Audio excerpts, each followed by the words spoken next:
The report is we're getting close, folks, so let's just give it another minute or two.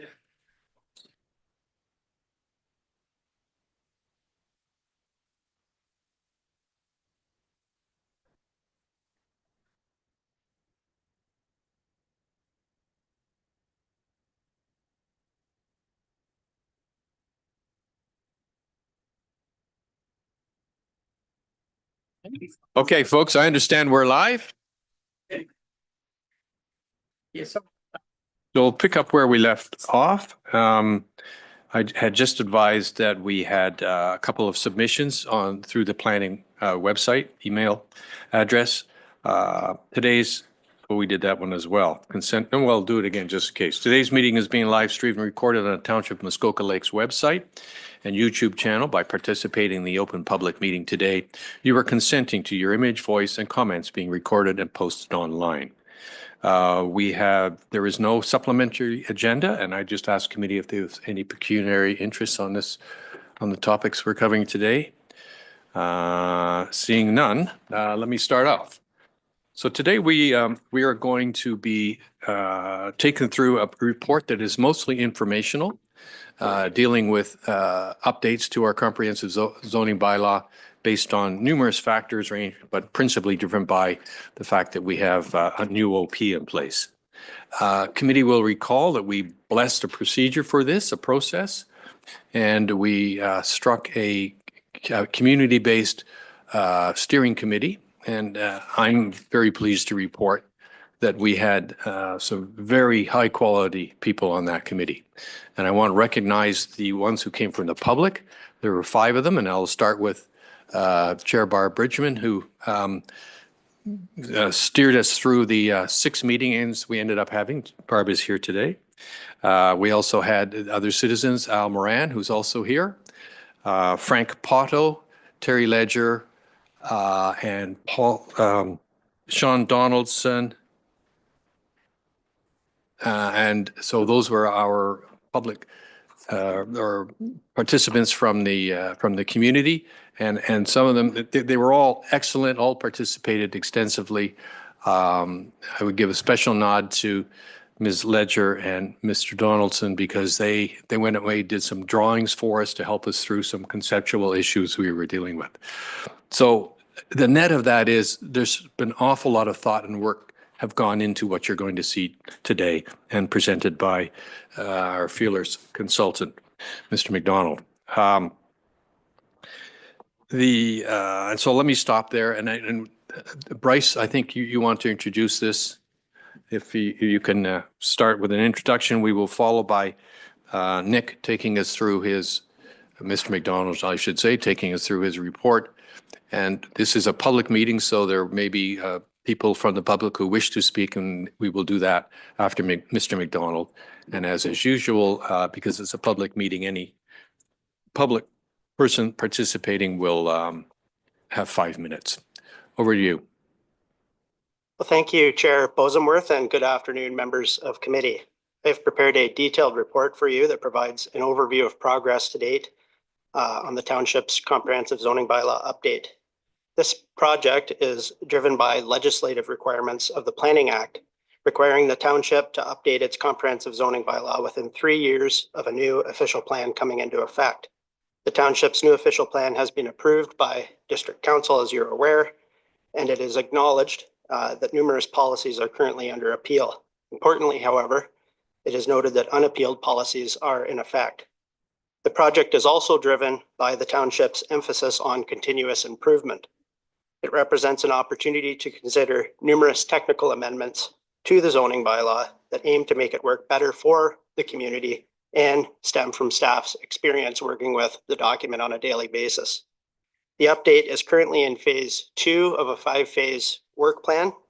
Phase 2, the technical review and issues identification component, has involved an appointed project steering committee together with the project consultants and staff working to identify issues with the existing zoning bylaw and potential options to address these issues and to identify how best to implement the Township's new official plan. As Chair Bosenworth mentioned, much heavy lifting has been done by the project steering committee to date, There have been 6 meetings between September 2024 and March 2025. This has culminated in the completion of a draft background review and directions report identifying 51 bylaw review items and considerations related to official plan implementation. With respect to official plan implementation, more specifically the appeals, for the moment, actioning appealed policies has been paused. The Ontario Land Tribunal process with respect to the appeals is running somewhat concurrently with this project, and it is hoped that clarity on the extent of the appealed policies can be gained quickly, thus informing how best to scope the zoning bylaw update if needed. As detailed in my report, one option would be for the project to move forward with a focus on unappealed policies, identified bylaw review items unrelated to appealed policies, and technical housekeeping items. The goal for today is for the Planning Committee and the community to understand what progress has been made on the project to date, to have a touch point with stakeholders in the community, and to have a conversation about core items and considerations that have been uncovered to date. Importantly, it is not about bringing every problem to a solution. It is important to emphasize that we need to trust the process. The aim is to return to you in June with a final report detailing next steps in terms of how best to proceed with phase 3 of the project, which is the stakeholder and community engagement component. It is also important to emphasize that the project work plan contains touch points with Planning Committee and by extension, opportunities for public involvement above and beyond what is planned for the community and stakeholder engagement component. And with that, I will turn it back to you, Mr. Chair, and I look forward to a commentary from Nick McDonald of Meridian Planning, who is the Township's consultant for this project. Thank you. Thank you, Mr. Sharp. I'd just like to reiterate a couple of points. We should trust our process we've put in place. We originally planned only 2 meetings, and as Mr. Sharp just pointed out, we had 6. So a lot of work has been done. Ultimately, what we're trying to do in the meeting today is get committees blessing that the items we are taking out to the public for discussion. We could add to some if we wanted, if we thought necessary, but I would suspect that's not necessary. And we could perhaps change the content but again, trust the process. A lot of work has been done on this. We have gone around many of these items many times. And so this is mostly informational. And as Mr. Sharp has said, we're going to have many more touch points on this process before we end up with a final bylaw. With that, I'll turn it over to Mr. McDonald, and I welcome him in person because we're not used to that. So thanks very much. Great. Thank you very much, Mr. Chair, and glad to be with you today. So I'm not here to read a report because that's not what I do, which is a good thing, I think. But there is a lot here to talk about today, and my plan is to provide this committee with an overview of the core issues that we talked about with the steering committee over the 6 meetings. To touch upon some of the other issues that perhaps didn't take as much time during the steering committee meetings, but were nonetheless considered and incorporated on a policy direction table that was attached, I think, to this report. And thirdly, to briefly review some of the unappealed policies that we will be looking at through the bylaw update process. And within that part of the presentation, there are some that are easy to deal with and others that are more challenging. And I'll provide a brief update of both and my thoughts on how to deal with them going forward. My plan today, unless instructed otherwise, is to essentially go through the report from beginning to end and then open it up for questions and discussion. Unless there's another way you want me to go through that, Mr. Chair. I think it's probably the most efficient way to get through it to make sure we do get through the whole thing. I don't plan on spending too much time talking at the outset, but I'm here obviously to answer questions and add to the discussion if that is beneficial. And so I'll just stop there, Mr. Chair, if that is okay with you. That is my plan. That's absolutely fine. I will just remind committee that we are planning to have a hard stop at 4 o'clock. I think we are learning the lessons that after 4 on a full day, all of us become less than perfect, which is our normal state. So except for Mayor Kelly. Go ahead, Mr. McDonald, please. Fair enough. Well, thank you very much for that, Mr. Chair. So as the report indicated, and I think Mr. Sharp provided a good overview of where we are in the process. It's a 5-phase work plan. We're at the end of phase 2, working and moving into phase 3. We're hoping phase 3 is initiated this summer, and I can talk a little bit more about what phase 3 will entail when we get there. We are a little bit behind in terms of timing, and that's because we had some additional meetings with the steering committee, which I think were absolutely necessary. And I have to say, it's very common in bylaw review processes to go to spend more time than initially thought on many issues. And I don't think this one's going to be any different. It wasn't any different with the OP, as Mr. Pink will have full knowledge about going forward as well. So I'm going to start with the policy directions, and as Mr. Sharp indicated, we decided early on to try to come up with a list of those items that we felt needed to be dealt with in the context of the bylaw update, and we put them all on a table. The table was continuously updated through the steering committee meeting process, and a final version of the table that was dated April 23rd, 2025, was supposed to be attached to the agenda, but I was advised that a previous iteration of that might have been attached to the agenda in error. Not to worry, there was only one change made to that table since the one that was distributed, and that dealt with the height of cupolas, and I can speak to that when I get there. So what the table did was identified what the topic was, identified which sections were potentially affected by the topic, some discussion. In some cases, options were identified if they were easy to identify up front. And then I kept on adding columns that summarized the discussions we had with the steering committee at the various meetings we had. And in some cases, there was consensus. Other cases, there was no consensus. In some cases, we didn't even talk about a particular item because it was very technical and we didn't get to it. And in other cases, it was recognized that we were dealing with straight official plan implementation matters, some of which are under appeal. And I'll get back to that in a moment. So what I'd like to do is focus primarily on the core issues we talked about during the steering committee process, and to identify what I think are the takeaways from that discussion, and to identify how we plan on consulting on those topics with the public when that process is initiated in the spring, summer of this year. So I'm going to jump right into it. So, and I'm following along in the report in chronological order, so I'm not planning on moving things around. I'm going to go in the exact order that it's presented in the report. So item 1 dealt with the use of the first story of boathouses for recreational floor area. This was a new policy added into the official plan. And at the time, I think a lot of folks felt that it was a good idea to put in there for further consideration. It's something that occurs in the township right now, not necessarily permitted, but it does occur. And there was a feeling that perhaps we should be looking to recognize it, permit it, perhaps put some rules around it. And that's why we included a policy in the official plan that allowed for a further discussion on the topic through the implementing zoning bylaw process. And as soon as we got into it, we recognized, based on discussions with Mr. Nick Snyder, the chief building official, that there are some technical challenges to implementing the recreational floor area idea in the bottom floor from a building code perspective.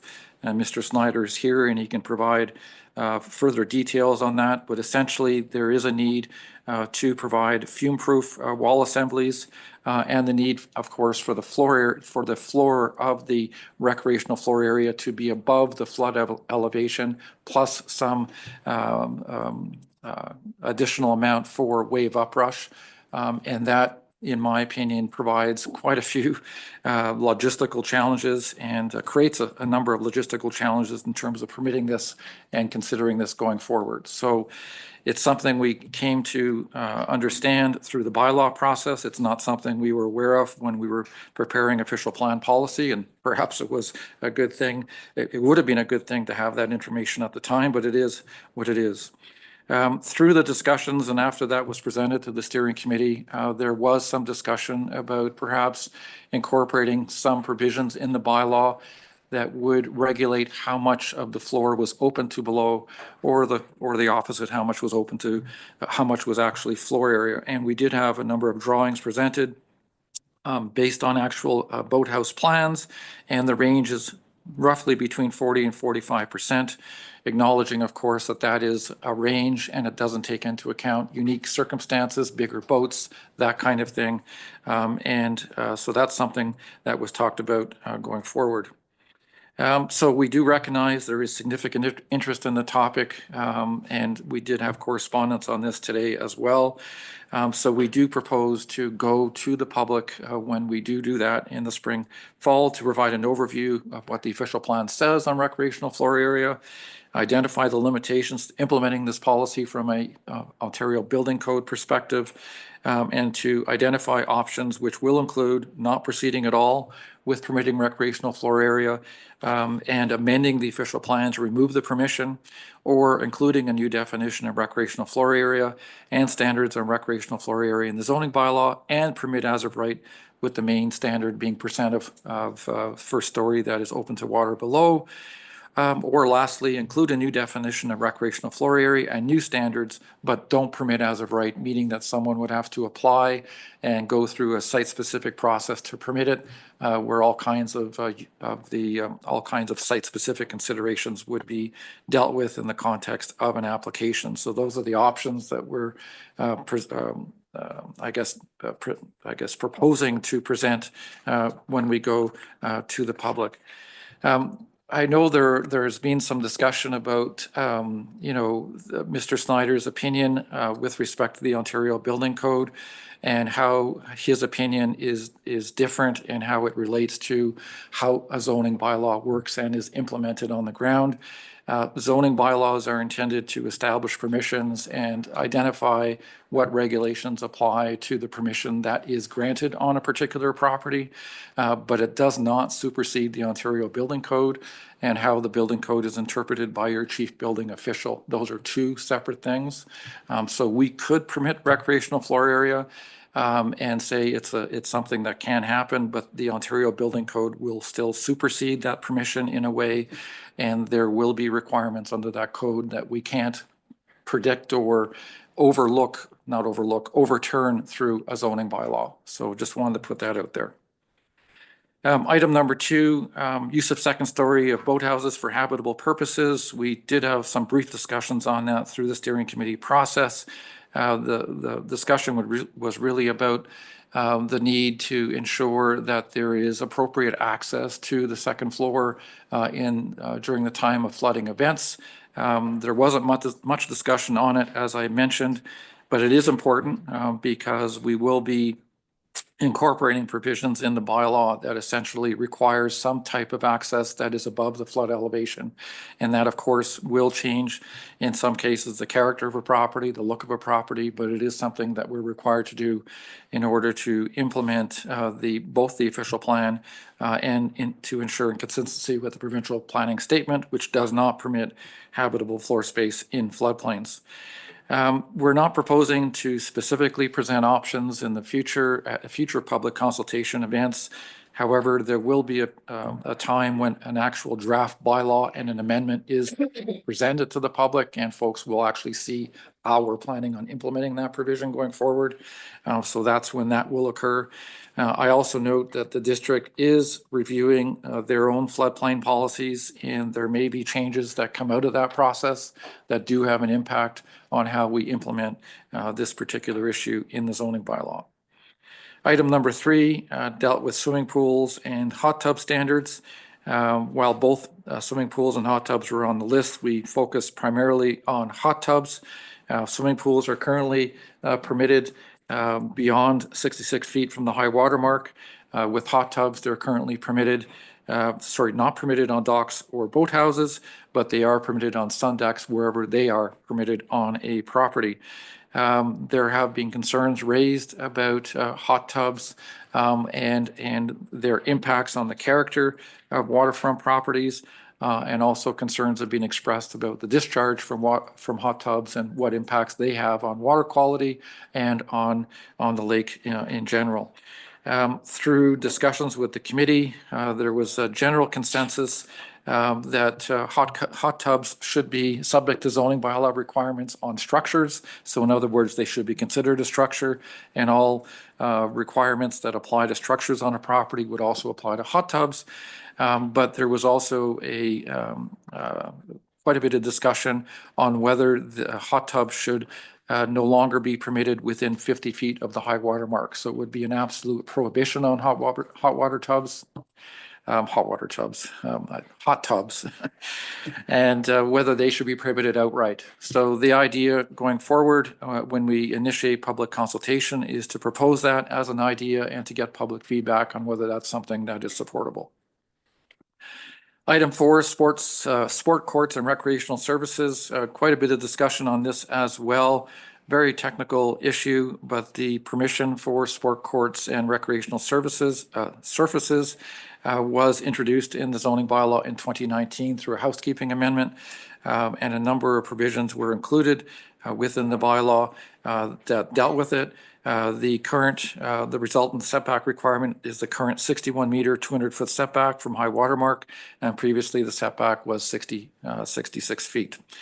There was a bit of discussion about how sport courts and recreational services are defined in the zoning bylaw, and we made it clear through the discussions that there was no prohibition on putting a sport court or playing sports on a driveway, and perhaps that's something we can clarify in the zoning bylaw to make it clear. However, we don't think there's a need to really change the bylaw in any material way with respect to this provision, but there may be minor technical changes considered in the future. So we're not proposing to identify options with respect to this issue. I feel that the bylaw is quite clear in terms of what the permission is and where these types of things are permitted. Item number 8 is number of accessory buildings permitted on a waterfront lot and the use of accessory buildings. There was a lot of discussion on this item as well. There is a lot of rules about obviously lot coverage and setbacks that apply to accessory buildings, and they've been longstanding provisions within the bylaw, but there is no specific limitation in the bylaw on the number or size of accessory buildings permitted on a property in the waterfront area. And then once a dwelling is established, of course, folks then develop accessory buildings based on what their own personal needs are. However, township staff have noticed, and they can certainly attest to this later on in this meeting, that these accessory buildings have evolved and have become quite large and are used for a whole variety of different uses like gyms, and end up having multiple rooms and washrooms in some circumstances. And that is a matter of concern for township staff, and it is something that they believe needs to be addressed or should be addressed through the bylaw process.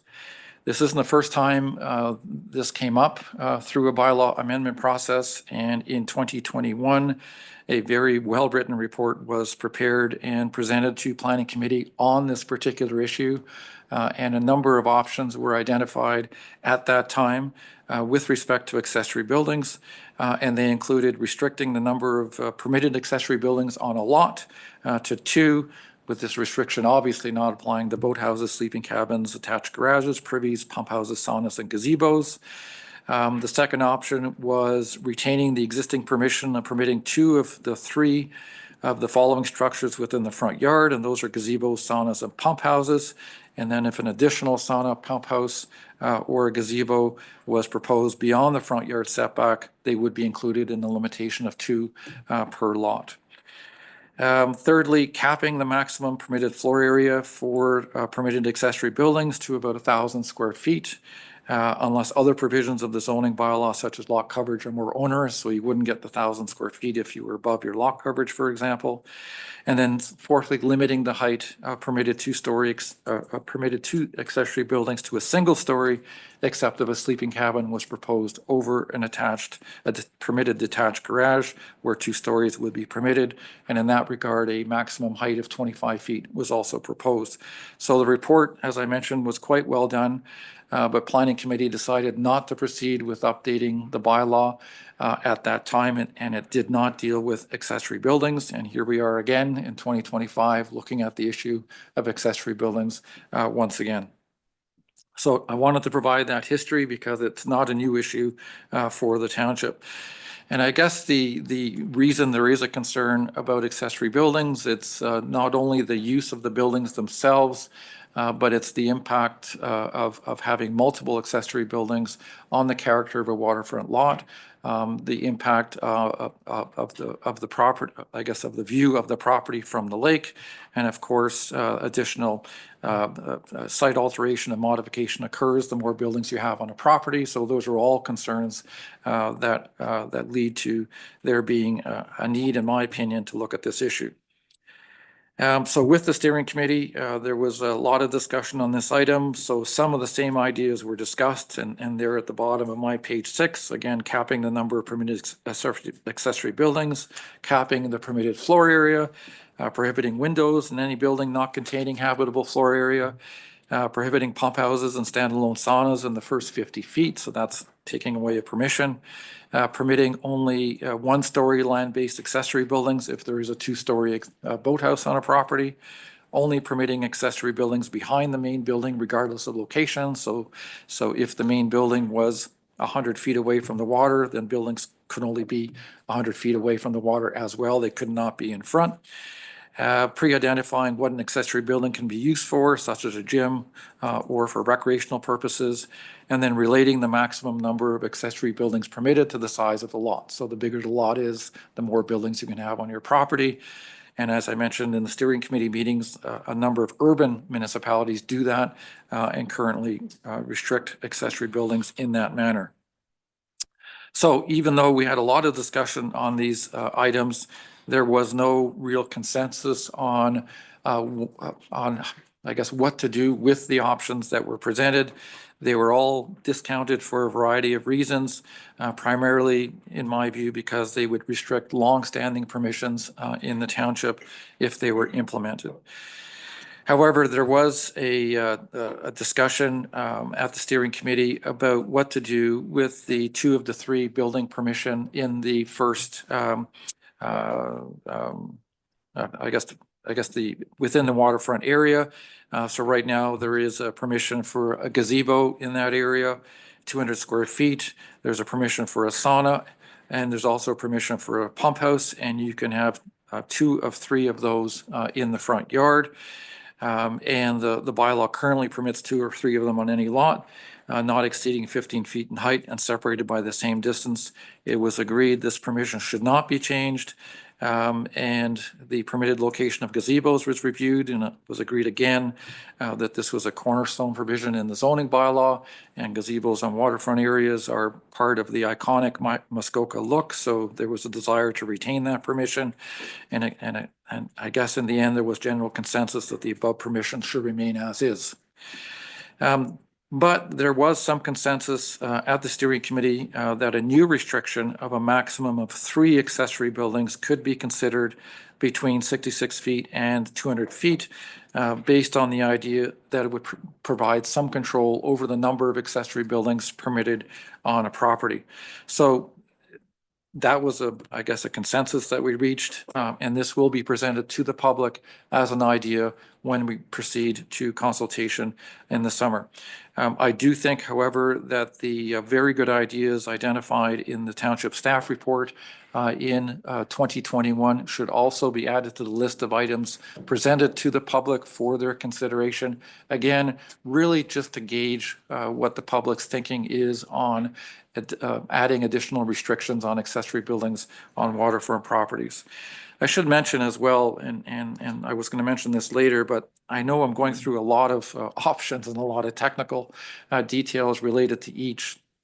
And really today, and as mentioned by Mr. Sharp, the focus of my attendance today is present all of this, get some initial feedback on what folks are thinking, go to the public, and then come back and have further discussions with the steering committee, with this committee, and then go back out to the public again, right? So there will be lots of opportunities through this process to discuss these further. Item number 16, requirement for docks to be in the building envelope along the shoreline. Very technical issue. I'm not really going to spend a lot of time on it, but it has to do with the permission for boathouses and docks in the waterfront area, with the dock and the boathouse having to be perpendicular to the actual shoreline itself. Again, very technical. I'm happy to spend more time on it if required.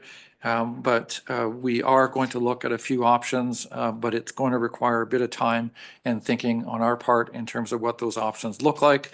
But we may look at loosening the restrictions such that there could be some variability built into the permission that allows for some slightly less than perpendicular from the shoreline, if that was possible to put in a zoning bylaw. Restricting height of cupolas is item number 17. There was a bit of discussion on this as well. The zoning bylaw currently exempts cupolas from height requirements, provided it contains no floor area, and it is less than 100 square feet, and there is no limitation on height, so you can go as high as you want with a cupola. There is a concern about cupolas because I'm not really sure how you say cupolas. It's cupola. Either way works for me, but I'll probably say it both ways in the context of this presentation. But there are concerns about large cupolas being built on top of boathouses, in particular on waterfront properties, and their impacts on character. So 3 basic options were considered: reducing the maximum permitted size of permitted cupolas by 50%. A second option involves reducing the size of all cupolas and limiting the height to 1 meter. So you're putting that 1 meter thing, applying them to all cupolas on a property. And the third option involves no longer permitting cupolas to extend beyond the maximum permitted height, meaning they'd still happen on a property, but they couldn't extend above the maximum permitted height for a boathouse. So there was general support for the second option. Again, this is very technical. It is not proposed to specifically identify options for consideration at public consultation sessions. We're happy to do so, but it is quite technical.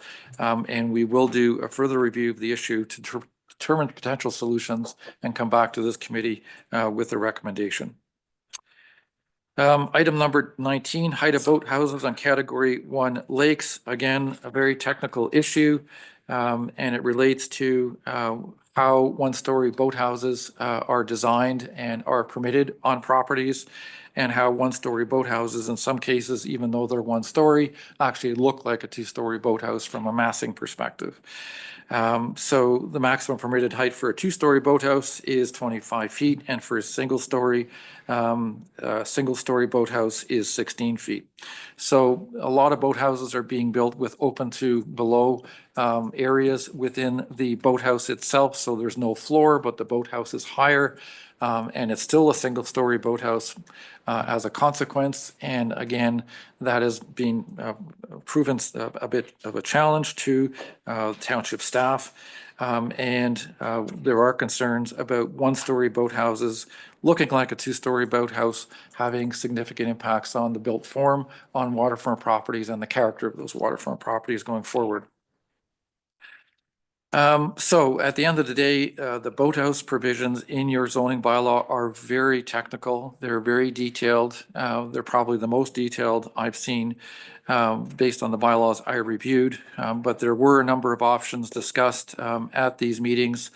And one included reducing the maximum permitted height to a lesser height of instead of permitting 25 feet, you can put in a maximum of 22 feet instead, but it could be another number.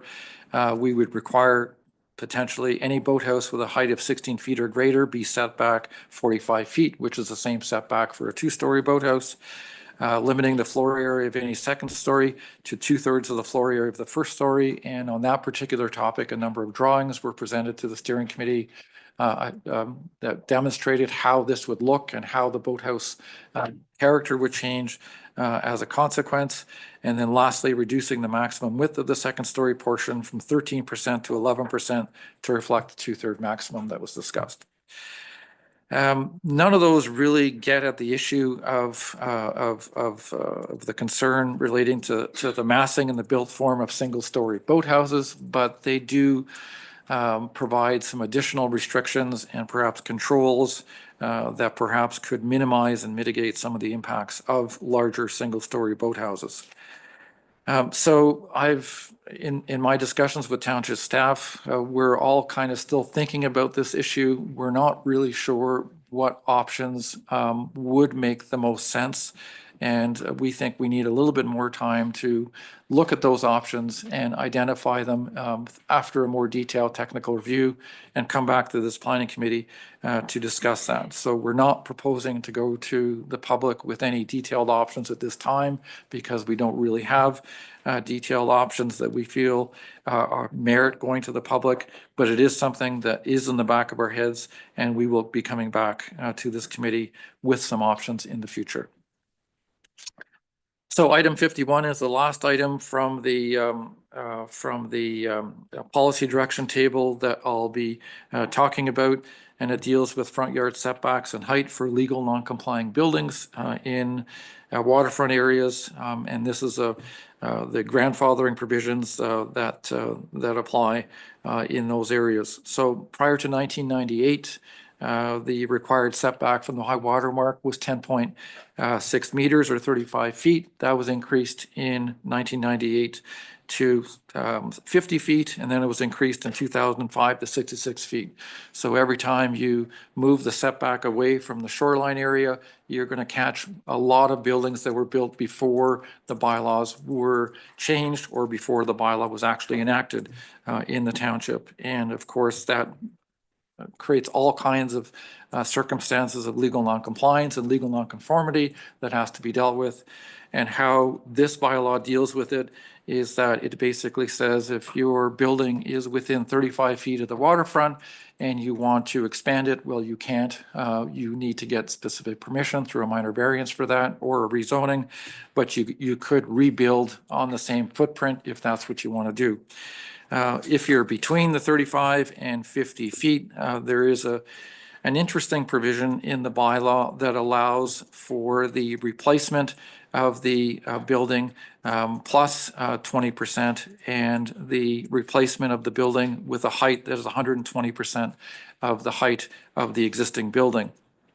And this is very technical, but essentially what this means is, and how it's being interpreted, is that 120% of the existing building, regardless of location, has been determined to be the permission that can be established within the 35 to 50-foot setback, and that goes, the same goes with height. The result is that there is the potential for significant overbuilding between 35 feet and 50 feet of any of the shoreline in waterfront properties, and that is a concern. So we did review a number of options with respect to that particular issue. However, I note that the section of the official plan that deals with grandfathering is one of the sections under appeal. So we're not proposing to proceed with that component of it at the present time. And the reason for that is because this section in the official plan basically says the bylaw shall include appropriate provisions to permit a limited amount of reconstruction in this setback area. And if we were to implement that, that in my opinion means we're reducing the 120% to something less than 120%, and that policy is under appeal. So out of an abundance of caution, I think it would be a good idea to wait until that policy has been dealt with in one way or another. So official plan implementation is the next section. I'm not going to be spend as much time on this section as I have on the policy direction part. Basically, there are three categories of policies that we're dealing with or not dealing with. The first, of course, are the policies that are under appeal right now, and our opinion is that we do not proceed with implementing those policies until there is a determination made on, well, are they actually under appeal? That's a separate discussion, and I note that there is an upcoming hearing at the end of May where there may be some further clarity provided on whether all of the policies under appeal are indeed under appeal or not. And it may be that some are not actually under appeal, and those are things we can now think about and look at as we go forward. The second basket of policies are those policies that are not under appeal and which are fairly simple and straightforward to implement, and I'll talk about what some of those are. And then the third basket of policies that we're having to deal with are other policies that are not under appeal, but are way more complex and require a lot of effort to consider and review going forward. So I'll review those in a minute. I do note that there are, just as an FYI, that there are policies under appeal that are actually policies already in effect in your existing official plan, which makes things a little bit more complicated. And we're not really touching those. To a large extent, policies in your existing official plan, that's the one before the one that just got approved, have already been implemented in your bylaw. So there's no real need to touch those. But I leave that for now. So in terms of which policies end up in various categories, they are listed starting on page 12. So I'll just go through, so I'll just pick out a few main points up from them. Focus of growth, basically a policy that talks about most of the growth in the community being directed to the urban centers. And the implementing zoning bylaw should be reviewed to ensure that there aren't any unnecessary impediments to building and construction within your urban centers. So we're going to be looking at all of those through the process. Lake categories, the official plan reduced the number of lake categories from 4 to 3. So we have to change the bylaw to reflect that. Lot frontage and area on category 1 lakes is all being standardized. It used to be Lake Joe had the higher lot frontage and lake area, but the other 2 big lakes did not. So they've all been made the same. So we can easily implement that in the bylaw. Lot frontage and area on category 3 lakes has also been increased as well. So we can do that. The lot frontage and area on category 2 lakes is under appeal. So we're not going to do that. Setbacks and waterfront area. The basic section says that the bylaw should be reviewed to look at all of the standards that apply in the waterfront area to ensure that they properly reflect the direction in the official plan, protect the character and environment of the lake, and we will be doing that through this process. The 3 Mile Lake lake plan, those policies included some unique provisions relating to shoreline structures, maximum area of docks, and maximum dwelling size on 3 Mile Lake. We can incorporate that in the zoning bylaw. The increased setback on 3 Mile Lake of 30 meters instead of 20 has been appealed, so we're not going to touch that one. Little Lake plan for, Little Long Lake plan, we can implement as well. There are 2 unique exceptions for that lake, dealing with boathouses and the length of docks, so we can do that. Definition of commercial resort, the resort policies were not appealed, and there's a lot in the resort section, as members of this committee are aware.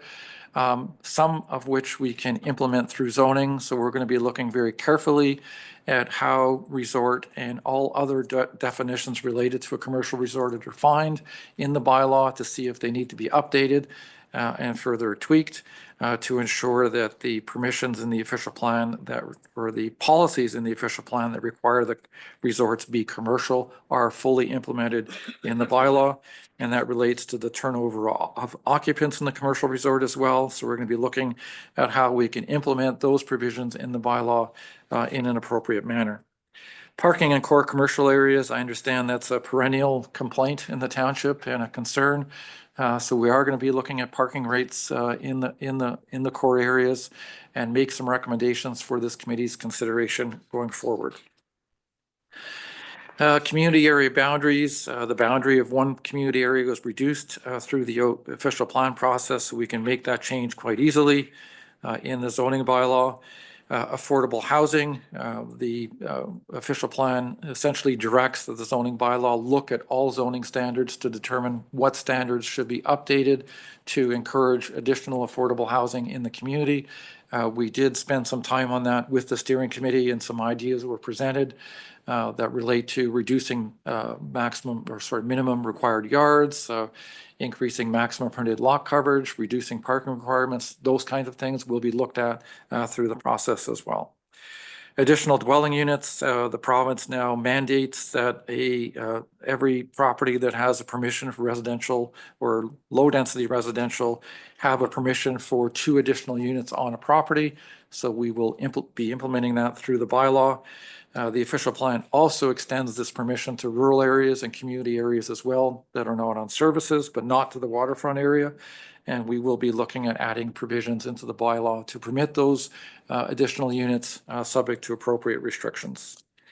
We're also going to look at special needs housing and where they're permitted, rooming houses and where they're permitted as well.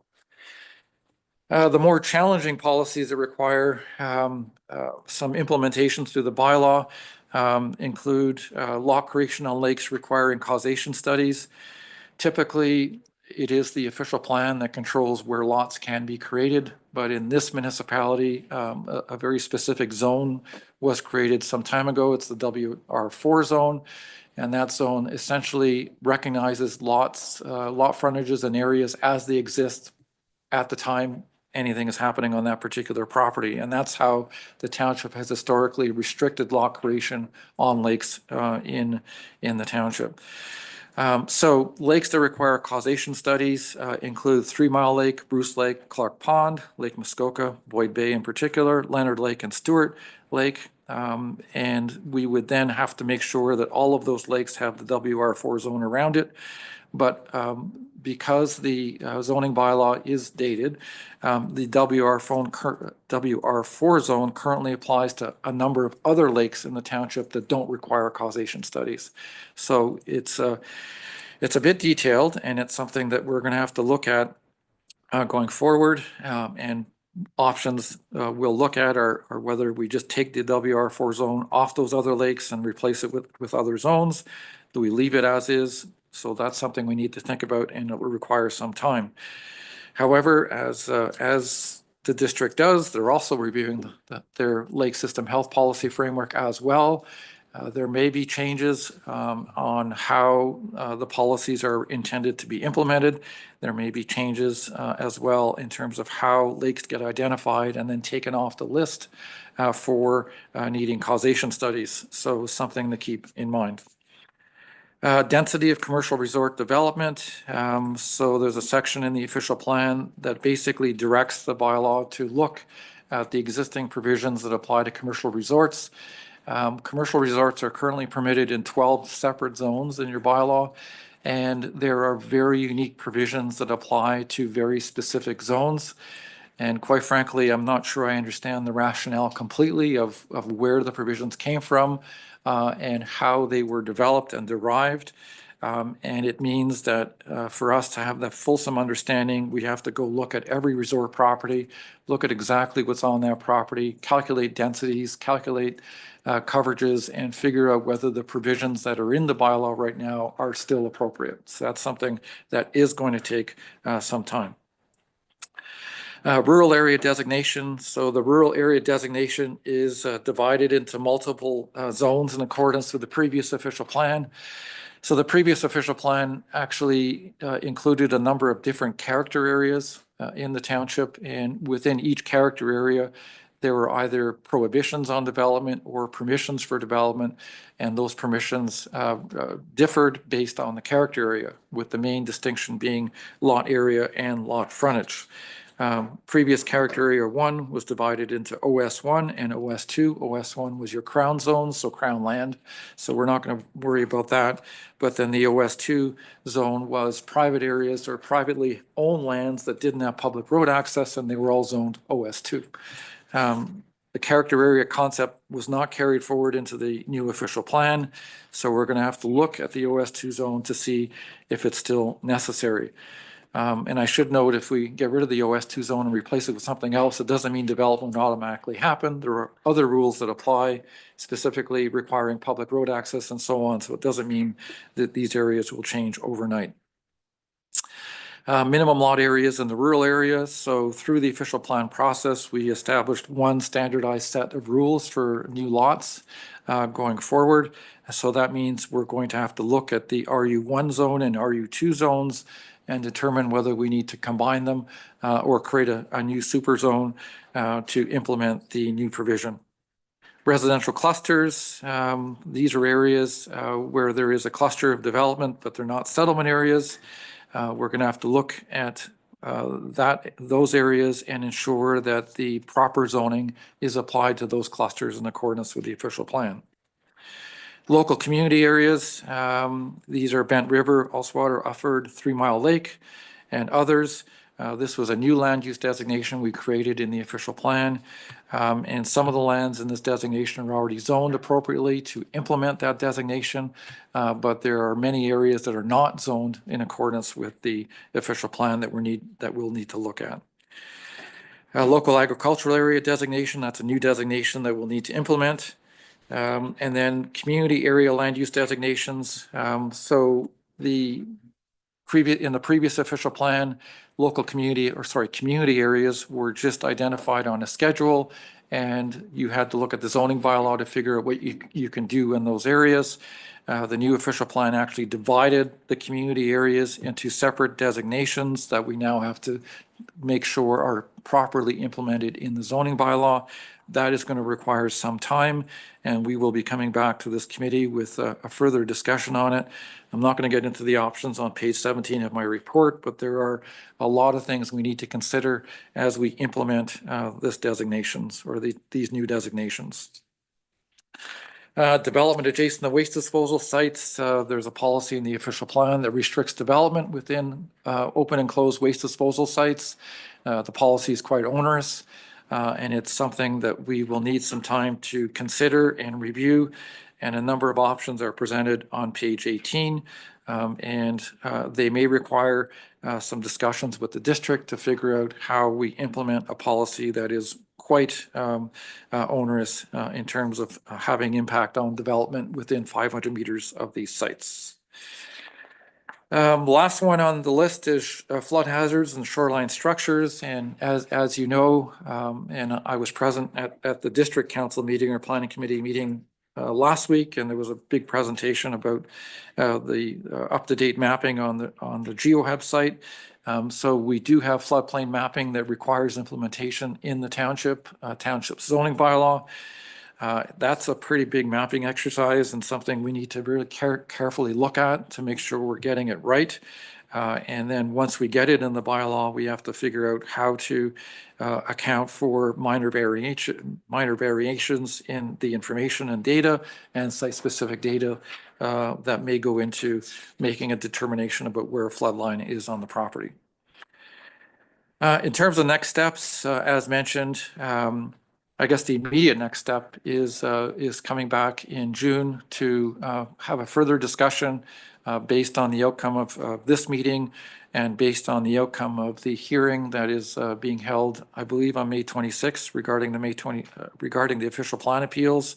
So there'll be a further report presented to this committee at that time with those updates.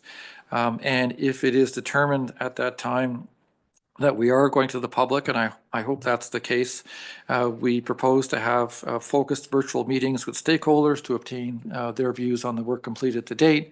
And we're also proposing at least one open house in person at which a presentation on the work completed to date would be given and input sought. We recognize that this is a very technical exercise, and we're going to very carefully think through how we're going to present this as a public in a manner that they can understand and easily appreciate what we're asking them to consider and to provide comments on. We're going to think about preparing some graphics that assist wherever possible to make that clear. And we're going to work as hard as we can to make sure we have a meaningful public engagement process with the public this summer. And again, and I'll stress this one more time, we are going to be coming back in the fall with our reporting on what we heard from the public. We'll also have perhaps some more clarity on what official plan sections we can now consider implementing going forward. And we will be looking at preparing a track changes version of the zoning bylaw itself so folks can see exactly what we're proposing to change in the bylaw to implement some of the discussions we've had to date. Oftentimes, it's hard for folks to look at what we're doing in the absence of having the actual change that you're proposing in front of them. And we get that. We're going to work very hard over the summer to get that done so that could be also presented to the public as well. And I can tell you there'll be a lot of little technical changes made because township staff has been accumulating a list of things that have been little irritants over time that they want me to fix through the process. So I'm very happy to do that. But there will be a lot of track change. But much of it is very, very technical in nature and not something that I think rises to the need to have a specific consultation on. But that's to be determined. Anyways, Mr. Chair, that is a fulsome presentation I appreciate. And that's all I have for you today. Thank you very much, McDonald. I think that we should determine we go if we have any public.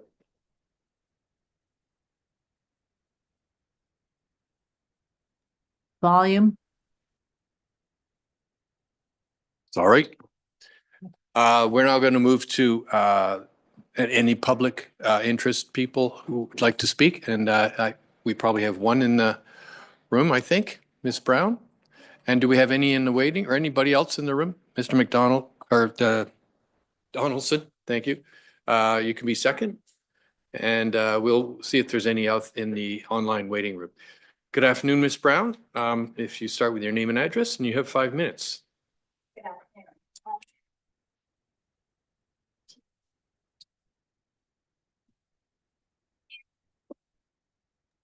Volume again, please.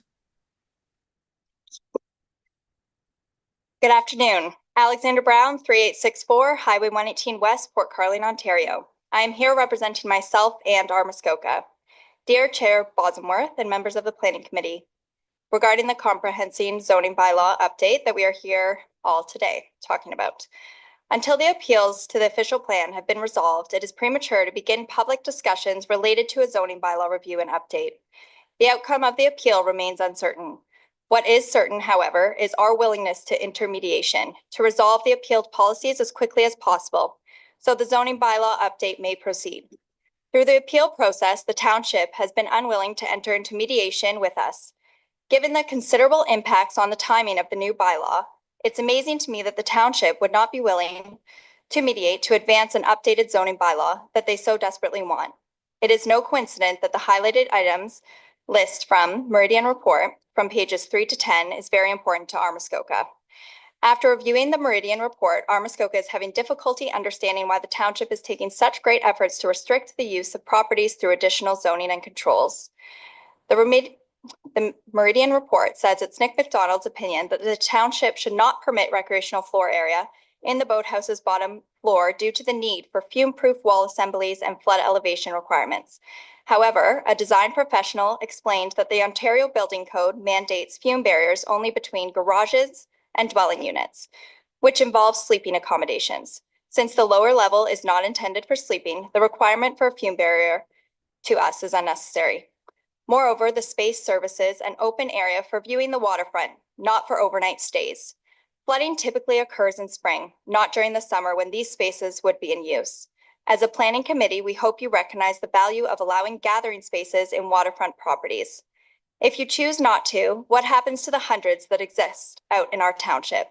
Have you yourselves never sat on a couch, lounge chair in the lower level of a boathouse, enjoying some moments out of the sun and or rain, enjoying the waterfront of a property by being on the water in all elements and on all occasions?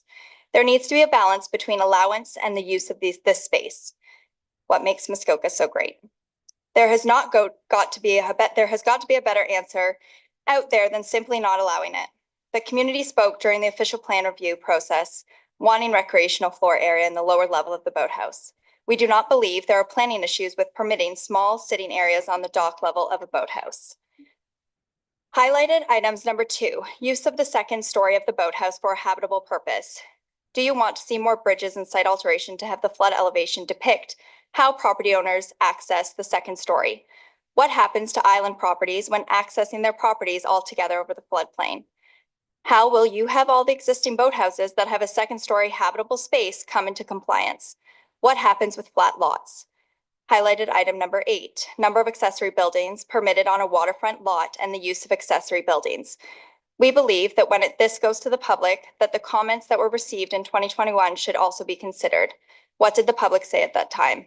What do your constituents want? Let's ensure community acceptance of the proposed changes and equip bylaw enforcement to address concerns. Adding restrictions that limit property use without thorough analysis is problematic. We should review historic building permits and aim to reduce workload and streamline applications. Consider future developments that may require variances and assess the township's capacity for these changes. We support creating clearer, simpler definitions.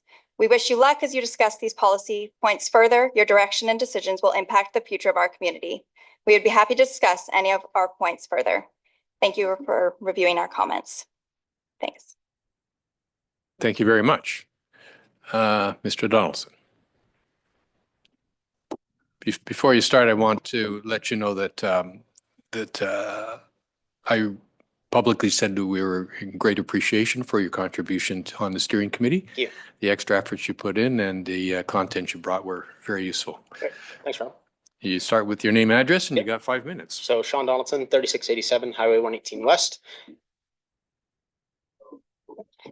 Just be me. Slide? Yeah. Okay, perfect. Send my address. So it's fair. Pretty easy to find. Yeah, so I guess I'm going to keep it fairly simple because I understand that there's going to be time for public comment. I did have the opportunity just to be part of the steering committee and I was quite boisterous. I'm sure many of you have heard. So I definitely aired my opinions and I can do that at future times as it relates to specific policies as Nick's kind of gone through in his memo. But one thing that I would just kind of like to highlight is I feel like this township often goes towards clamping down and focusing on how do we restrict. What I'd like to ask of you as council and planning committee is what are the actual issues? What are we trying to solve? And let's try to solve those rather than just throwing the baby out with the bathwater and saying, okay, people don't like first story boathouses because kids party until all hours of the night and bylaws gone to bed. So there's no way that we can do anything about it. Let's change the noise bylaw to 9 o'clock or whatever else beyond the waterfront, I should say. Like area specific. There's other areas that I would identify further, but yeah, I guess I'm just kind of wanting to throw it out there that I think there are solutions that aren't just, oh, we can hide under the guise of it's a life safety issue. As Ali mentioned, I'm sure many of us in this room have been in a boathouse for a longer period of time than what it takes to enter the boathouse, get in a boat and drive away, all without fear of, the safety of our lives and losing our lives. So I think it's kind of a crazy one to hang our hat on for that specific. But as it relates to pools and hot tubs and sports courts, I would like to identify what those issues are and try to solve the issue, not just say, oh, the bylaw currently regulates things well. But again, I'll leave my in-depth comments for later when there's time for public comment. But yeah, just my ask today is that as we go into this bylaw review process, that you as council and committee try to identify what the problems are and isolate those problems, not just where those problems are taking place, and try to get rid of those spaces in its entirety. So thanks. Thank you. Thank you very much. Committee, we're now at the point where we can ask questions of. Beg your pardon? Oh yeah, sorry. Are there any online? There are. Oh, I'm sorry. Thanks for that. If you could bring the first one in.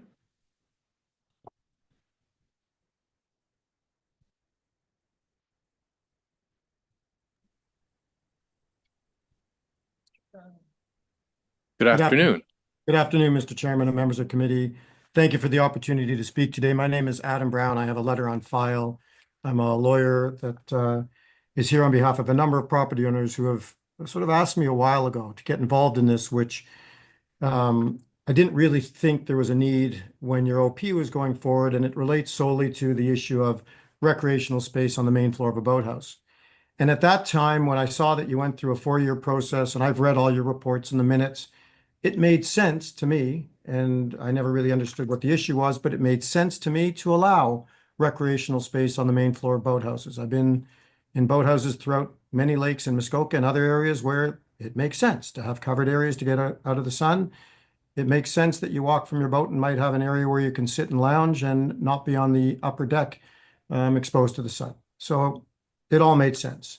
And your policy that you went through for 4 years and spent, I think, $217,000 in fees to go through a process for your official plan that concluded, and I was reading your reports, that after extensive reviews, the use of the first-story boathouse ought to be permitted, may be permitted. That made sense. But when I started reading the reports, and I was listening today as well to the same planner who was involved with your staff in recommending after 4 years and many meetings to allow it, and today to say, oh, there might be a floodplain issue and there might be a building code issue. I've done this for 35 years. That makes no sense from a legal standpoint, and I'll tell you why. A, the building code does not prevent recreational space, or the floodplain provisions of the Provincial Planning Act doesn't deal with floodplain issues of recreational space. That's not residential space. That's not space where you have a bed and you're sleeping for hours on end. And one of the comments that came before me from both deputants is similar to what I would say. You walk into your boat, you get out of your boat, and everyone here has probably been in the covered area inside a boathouse to get out from the sun. That makes sense. So the code issues that were raised, I deal with code consultants, and when I saw it, I called one who I use quite a bit throughout the province of Ontario, who told me the code is about objective standards to ensure safety in building. He's never seen it used for this purpose to say, oh, let's try and prohibit in a zoning bylaw recreational areas being used on an occasional basis. That doesn't make sense. So I would ask, and I'll put it in writing to you, what provision of the code that the CBO, your chief building official, believes is offended by allowing recreational space. Because I would say to you, if you can't have recreational space when you walk out of your boat or any of that space, how do you permit any of your boathouses on your lakes?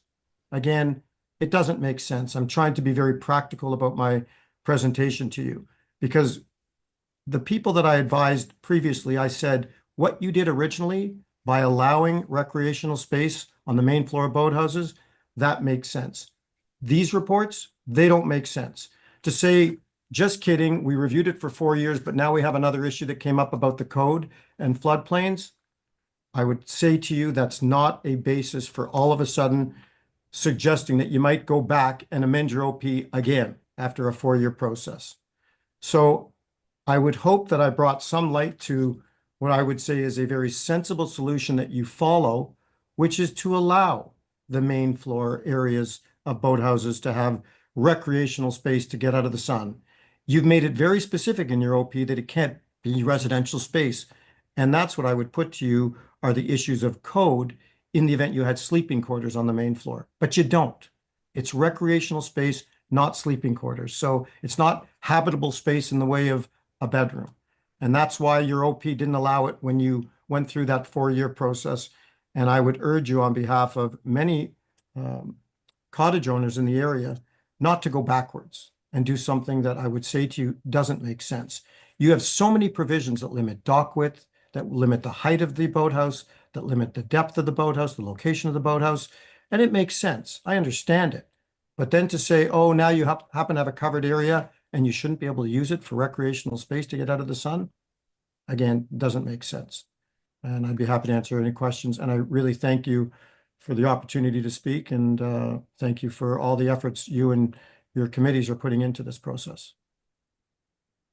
Thank you very much, Mr. Brown. Do we have anybody else in the waiting room? If you could bring them in.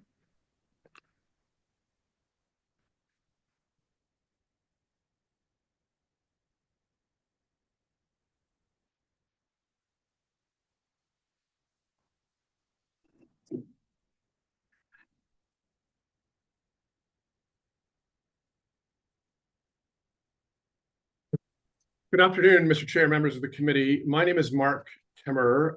I am a lawyer in Toronto with Macmillan LLP. My address is 181 Bay Street, Suite 4400. I'm here today on behalf of our Muskoka Stakeholders Association. I wanted to make just a couple of comments with respect to the bylaw, and I, echo Mr. Brown's remarks with respect to this. We know the committee and members of the public have gone to a lot of work so far on the draft bylaw.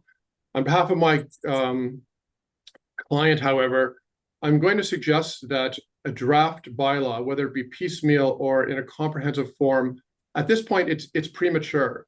And it's premature because, as you heard earlier, the official plan is under appeal. There are a number of policies under appeal, and my client is responsible for many of those.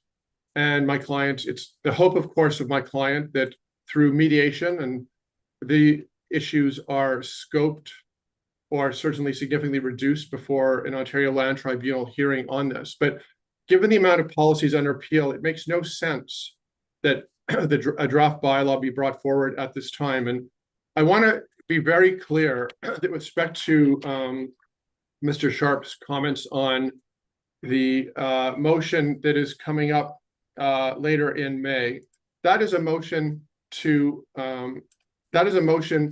which does not reduce the number of policies under appeal. It is a motion to scope the lens under which those policies are reviewed, but it is not a motion that will reduce the number of policies under appeal. So at the end of that motion, whatever the Ontario Land Tribunal determines, it will not change the number of policies under appeal. So again, it's premature at this point for the bylaw, for a draft bylaw to come forward. And with respect to the suggestion that perhaps what comes forward is a bylaw based on the unappealed policies, well, I understand the rationale for that. It means it really comes forward in a piecemeal manner, and I don't think that's an efficient use of resources for either this township or any other or any residents of the township. So I wanted to be clear again that the motion coming up, if it proceeds, in fact, because we're hoping that it will not have to proceed, given the negotiations we're having with the different parties on those policies. If it does go forward, it is not going to change the landscape of the appeal of the official plan. And there's no hearing scheduled with respect to those appeals. And that could be quite some time into the future. So again, you need the official plan in place before the zoning bylaw to implement it is passed. So at this point, it's my respectful submission that it is premature for the zoning bylaw, for any zoning bylaw or draft zoning bylaw to be brought forward. Those are my submissions. I thank you again for your time, and I'm happy also to answer any questions on that. Thank you very much, Mr. Kimmer. Do we have one more person? Thank you very much.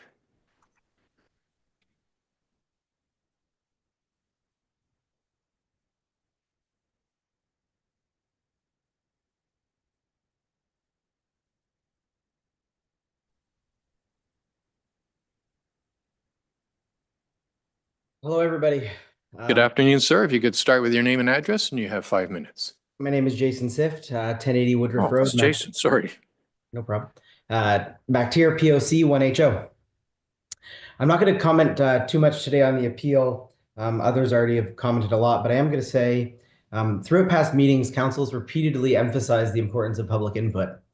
Yet then an appeal is filed and the focus shifts to dismissing it rather than addressing the concerns raised. Let me be clear. The only reason this has been slowed down is because of the township. This pattern is repeating itself again today. Many of the issues raised in the Meridian report have been discussed with the public. There is feedback the township's already received from the public over the last few years. Yet those previous public comments are absent in this report. Just to comment quickly as quickly as I can on some of these topics. Lower level boathouse. The public wants them. We already have hundreds, if not thousands of them in this township. They're simply covered, usable areas to get out of the elements and enjoy the lake. Should these lounges interfere with other people's use or enjoyment of the lake? No, but that doesn't mean they shouldn't exist. The newest reason being to stop them because of fumes and flood risk. These aren't dwellings, no kitchens, no beds, no different than a garage. So I ask, how many cottagers sit in their garages? How many councillors here have garages that they do more than park cars in? There's a reason the older bylaws were vague on this. There's a reason the township turned a blind eye to it for years. Number 2, boathouse access. Changing how we access the upper floor of a boathouse is a bad idea, and it will make no one happy. Two-story boathouses have always had access from either the dock or land. As we get closer to the lake, we get closer to the floodplain. This is obvious. In some cases, access is possible from shore outside the flood zone, but on flatter properties, it becomes very difficult. And here's the bigger issue. If we start limiting dock access from boathouses to boathouses, are we also going to ban island development? I say this because the only way to get to access your island is from your dock. Are we really going to tell people they can't walk through water to access their boathouse, but they can walk through water to get to their island cottage? Think about where this logic leads us. Hot tubs and pools. People want hot tubs in front of their cottage.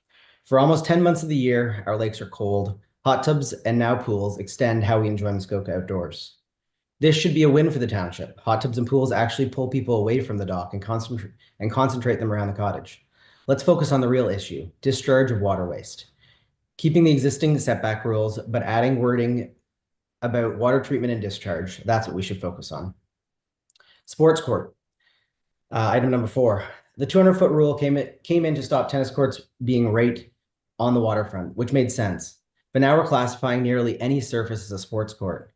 I don't think that was the intent. If there's no structure, lighting, impermeable surfaces, these shouldn't fall under the same strict rules. The bylaw needs refinement, and this report doesn't address any of these.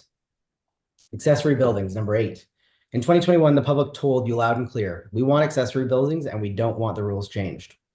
I said then, and I'll say now, that if an accessory structures have become such a problem, it's because the township hasn't provided the building types people want. Anything that isn't a dwelling, garage, or boathouse falls into this vague accessory category. Fix this by defining more building types and use coverage to limit the number, not piling on more restrictions. This problem was created by the township's limited definitions, and the current report just repeats the same approach. Nick's comments, we should get more public input. We've already done that. And none of the options that have been previously presented or proposed, the public agreed with. Grandfathering. This exact issue is why the section of the OP is appealed, as noted in the report. It was a sneaky way to get change, quietly setting the stage for future bylaw shifts. I'm opposed to any changes to the grandfathering restrictions. They're already difficult to use, so most places are set back 50 feet from the lake, end up being set back 50 feet from the lake. The real challenge is height. Why we don't use them as often, older cottages are single story or shorter, newer ones are taller. If you force new builds further back, we'll end up clearing more land behind and having already cleared land in front of the new cottage. Using grandfathering rules also helps us to have variety of architecture. In most cases, intensification on these properties happen behind the 66, behind where the new cottage is then produced. And yes, the rules are complex, but they work. Leave them how they are. Thank you, everybody, for the time to speak today, and I'm here for any questions as well. Thank you very much, Mr. Sift. We have no more. Committee, it is 2:30. We've been at it for an hour and a half. Let's take a 15-minute break and we'll come back with the questions on the various items that we've been looking at.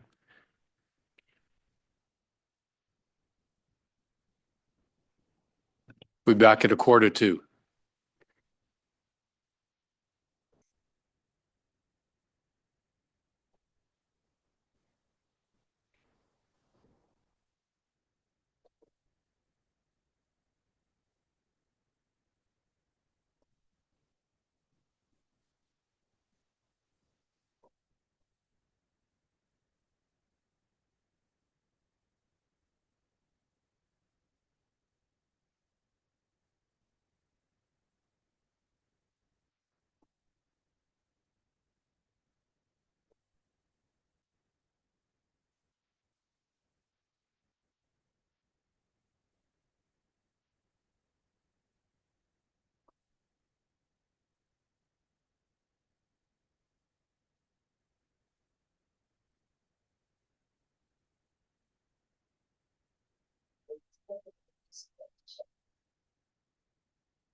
Sweet.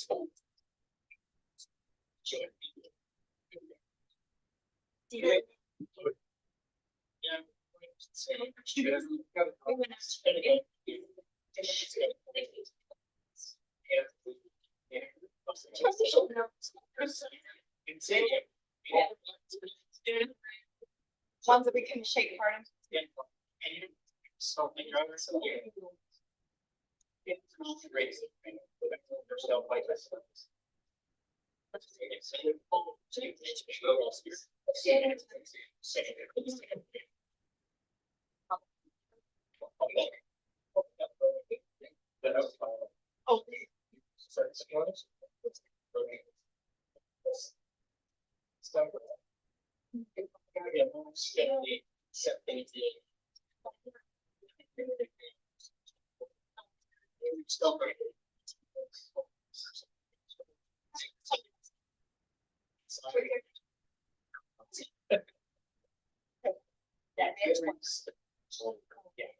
Down.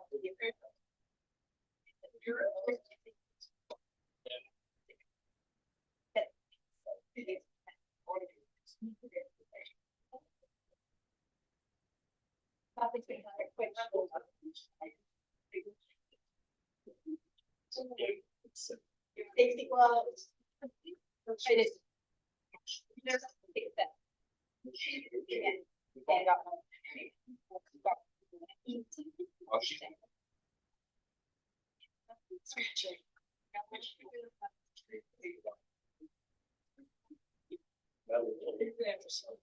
Yeah.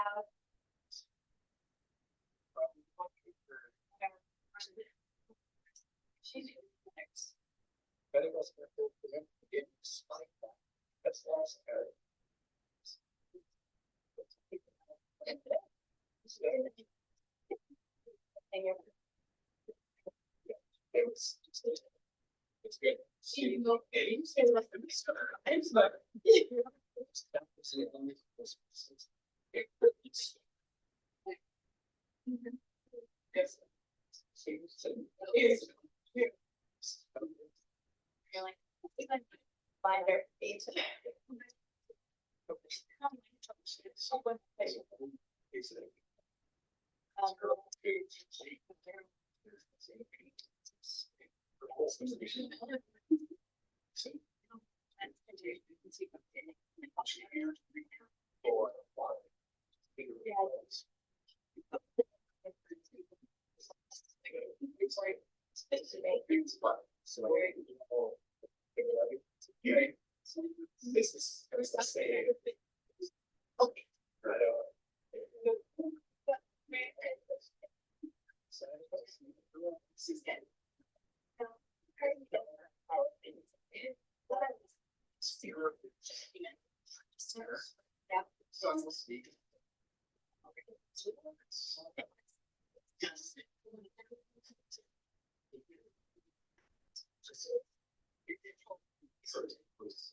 Yeah.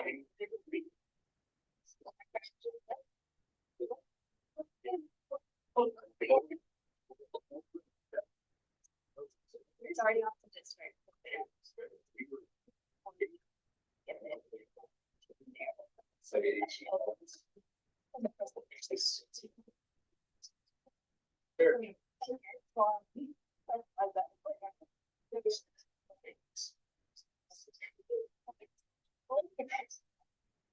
But it's like at night.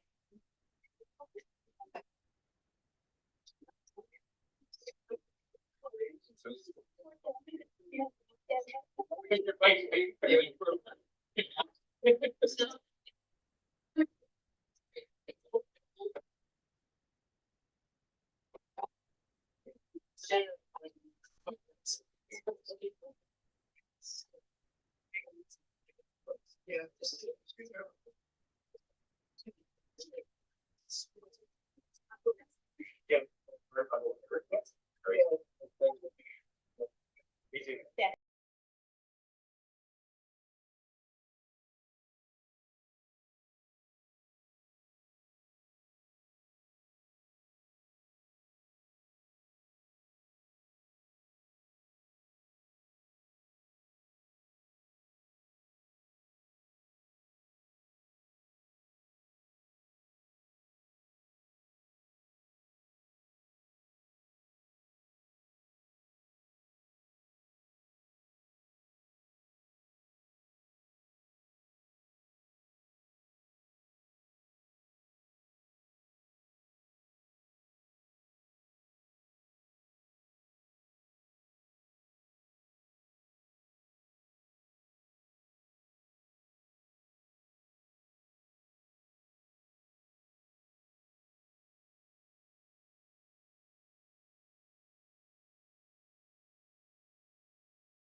Committee?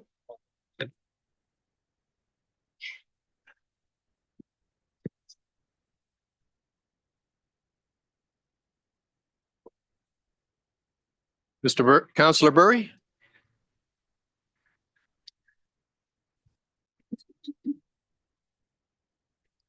Committee, I'd like to call this meeting to order, please. Are we recording?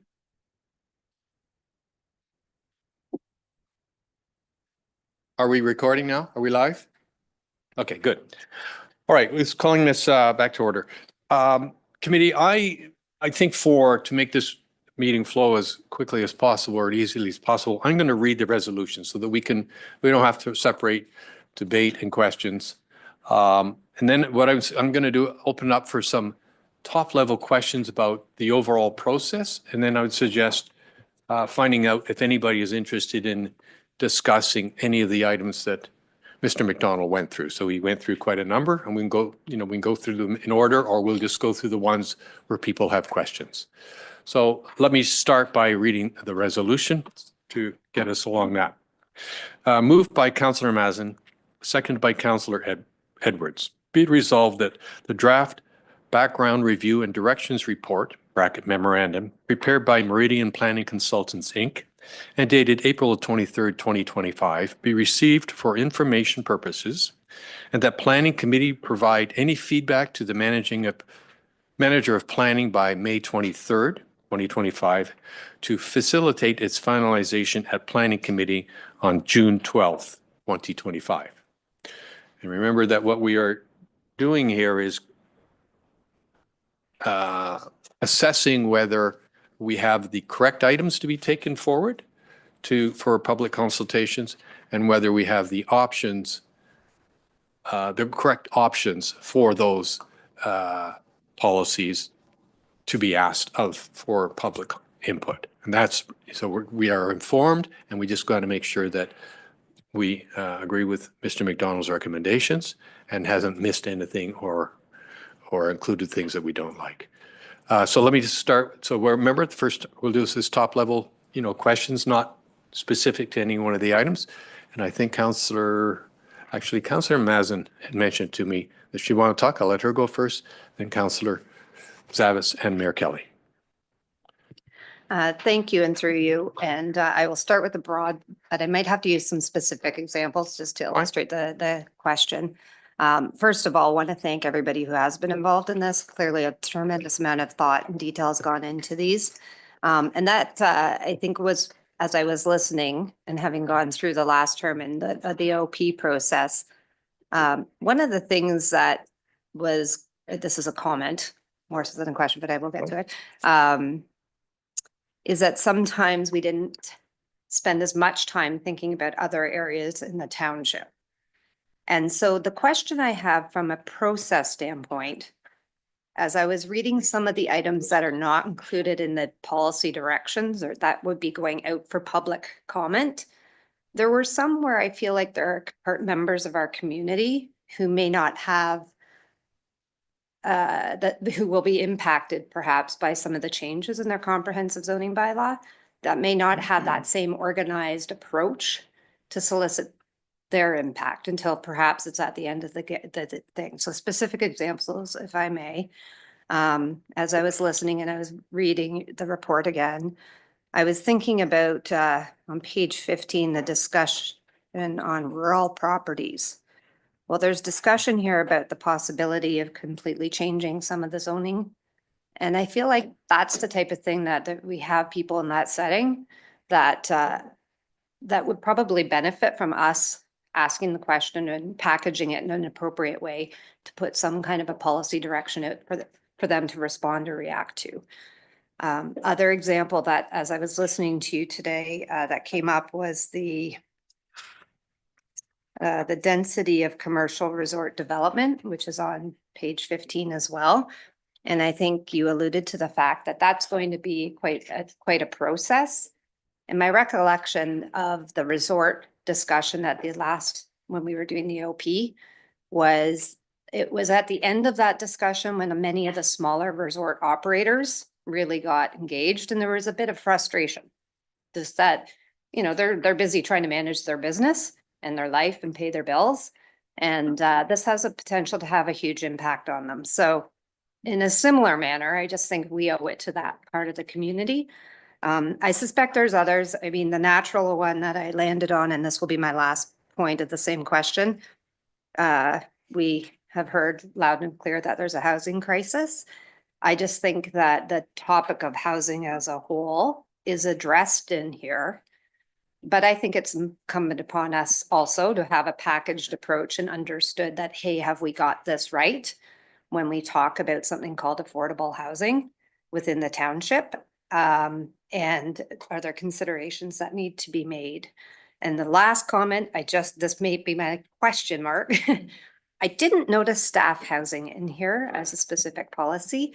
And I believe that becomes, I mean, we just have approved an application recently, and those are important factors within our specific community. So the broader question is the policy directions are very heavy, and I understand it on the water side.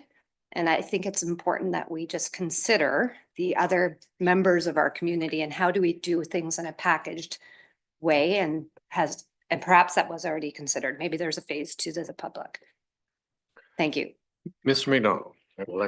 That's a great question. So it's true, we often focus on waterfront areas, not exclusively, but it seems to be what a lot of people want to talk about. But I agree with you wholeheartedly that there are other issues affecting a much bigger geography that we need to deal with as well. We did talk about affordable housing, and there is a whole list in the policy direction table of ideas that we floated by the steering committee. But we didn't really have a serious discussion about them, but we do have some ideas on how we could change some of the standards to support more affordable housing. But how do we get people's input on that is really where you're going. And, you know, there will be changes to how the rural area is zoned, and those changes are potentially significant based on the way the official plan is set up. Standardizing lot sizes, for example, we're going to be potentially eliminating zones, so that's quite a mapping exercise. And, you know, some folks are going to benefit and others will not, based on whatever zone they were in previously, if their lot areas are going up or down, right? So there's a whole discussion there. I guess my thinking is that we may need to compartmentalize the consultation process so that we focus specifically on rural areas and try to get out and have a rural discussion with folks. Similarly with the urban centers and community areas as well.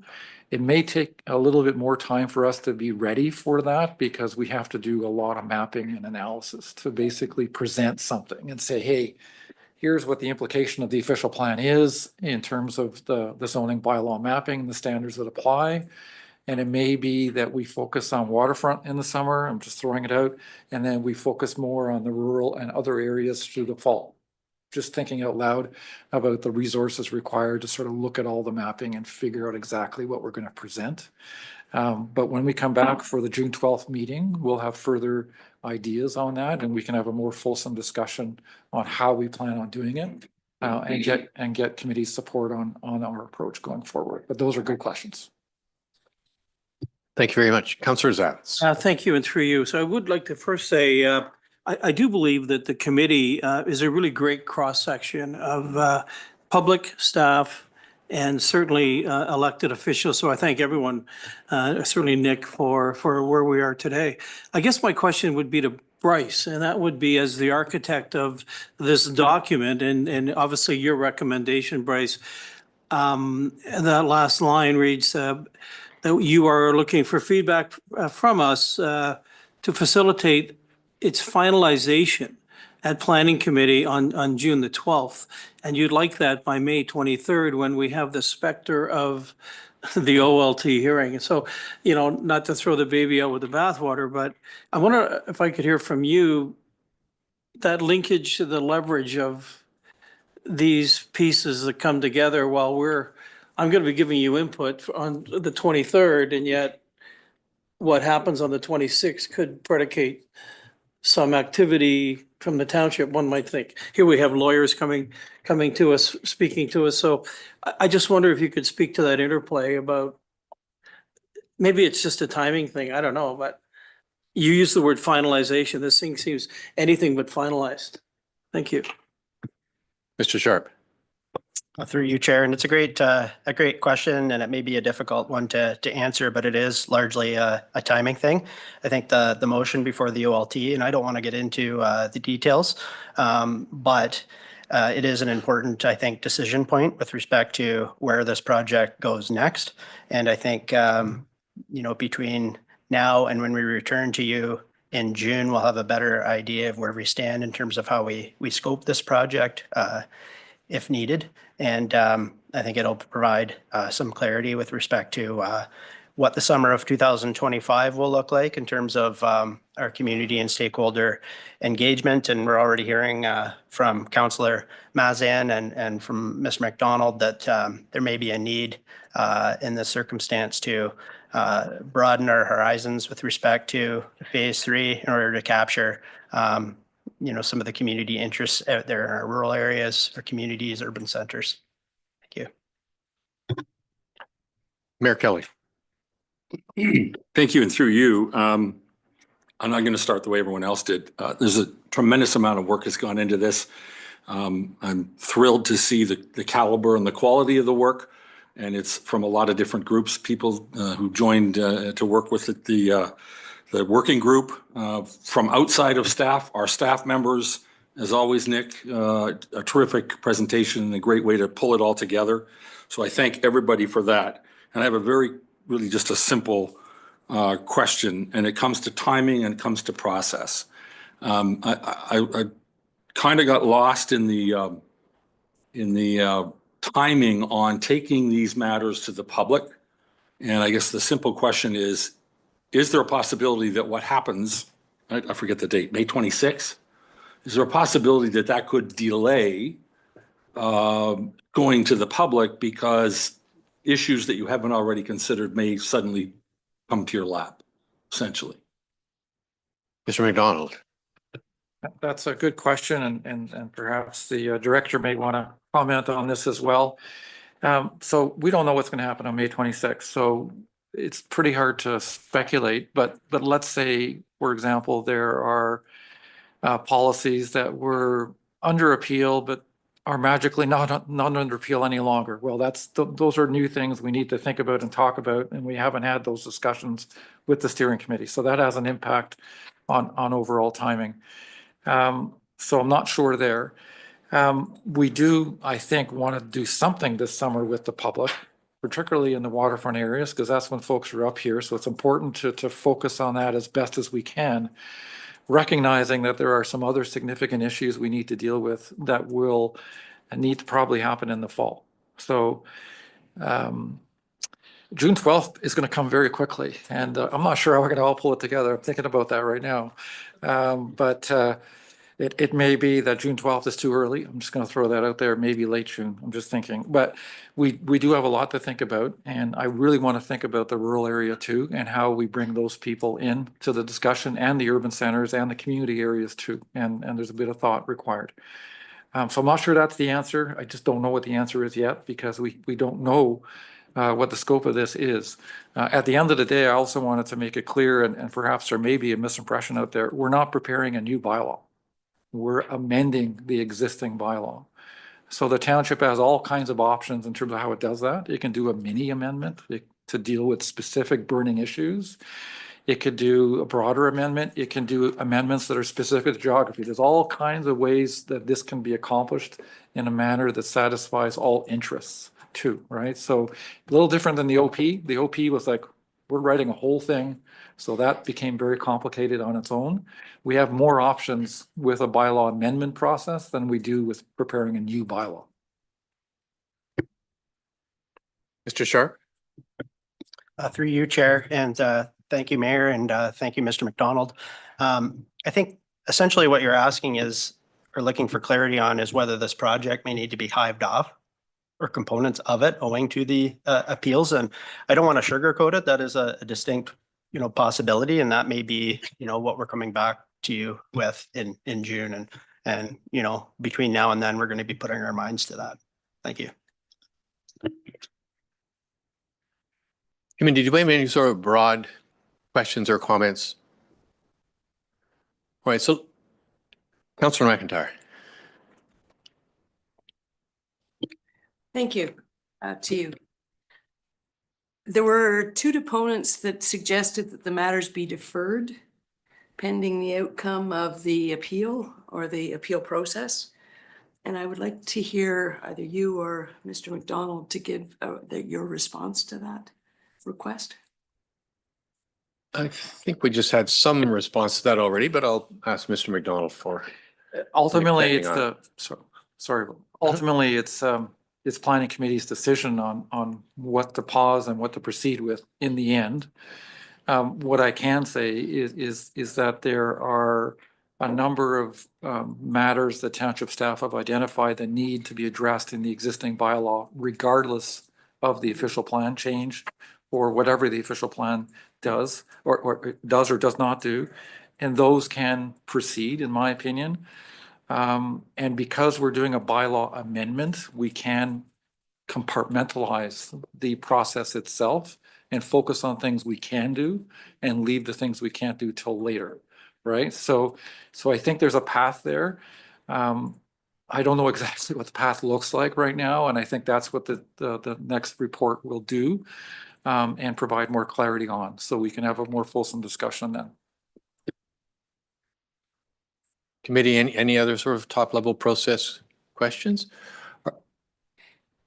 Councillor Roberts. Thank you, Chair.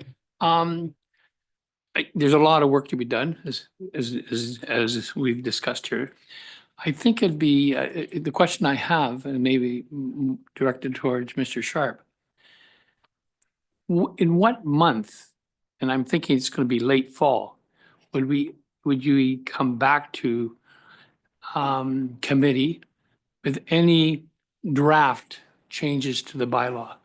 Because I kind of felt there was an interpretation that we were rushing things. But I think there's a lot of work, and we're not going to be bringing anything back very soon. Mr. Sharp? Through you, Chair, and thank you, Councillor Roberts, for your question. As I'd indicated, there's been 6 meetings of the project steering committee. Initially, there was an intention for 2, but of course, when we got into the details, we realized that there was a much bigger discussion to be had. And I reported to this committee on those additional meetings, and I think those additional meetings were very important because I think they'll ultimately assist with an end product that is beneficial to the community and the township. But certainly, you know, for that reason, the project is delayed by about 3 months.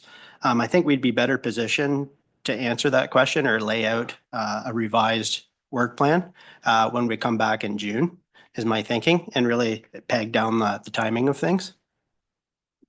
Thank you.